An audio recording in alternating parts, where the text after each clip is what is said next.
This is a Willets Point Shea Stadium bound 7 express train. The next and last stop is Willets Point, Shea Stadium. How confident are you that the Mets can land Juan Soto? I think it's 50-50. Um, I feel like if we were going into last season with trying to obtain Juan Soto, if this was a year ago, I think our chances would have been at 10% at best. I think we moved the needle very well with the organizational moves between having Mendy being here for a full season and the success that we had in year one and kind of where he came from. Having David Stearns, be our president of baseball operations and what he brings to the table. I really feel like there's I feel like there's a really good situation for him to come in organizationally where the organization's not in flux like it has been in the years past, because I think that's what also pushed people away. Money aside from what Steve Cohen has, if you're at that meeting, what is your pitch to convince Soto to come here to Queens? What is the pitch? You get to be in the centerpiece of a lineup and be part of this amazing dynasty in the making. You'll be part of our core four.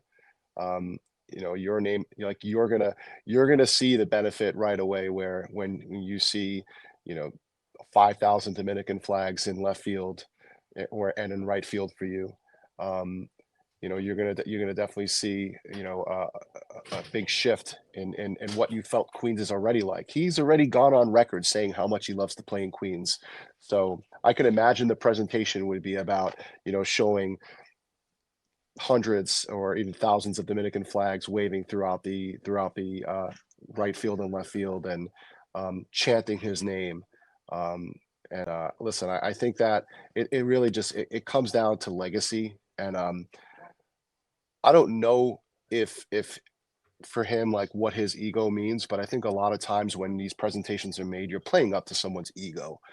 And when you have a guy who you can say to him, listen, your legacy will be firmly intact for taking the New York Mets to a championship. I think it's a lot different than being one of the guys who's on the Yankees because they already have an elite player in Aaron Judge.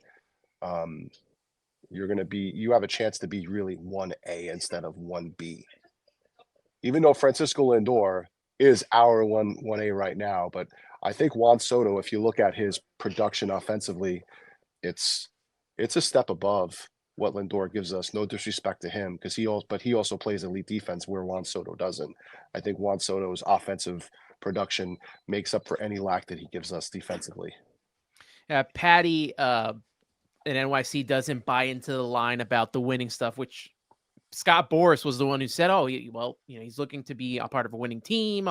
We all know that money is a huge part of this whole situation. And, when I look at what the Mets, have to offer aside from money, because obviously Steve Cohen has the most money, more than the Yankees, more than you could combine some owners and he still has more money than them. Right. But, I'm looking at the youth on the Mets side here with Vientos and Alvarez coming into their own. Obviously, Nimmo and Lindor in their primes, and they're going to be a part of this team. Obviously Lindor for the next 8-9 years, Nimmo 5-6 years.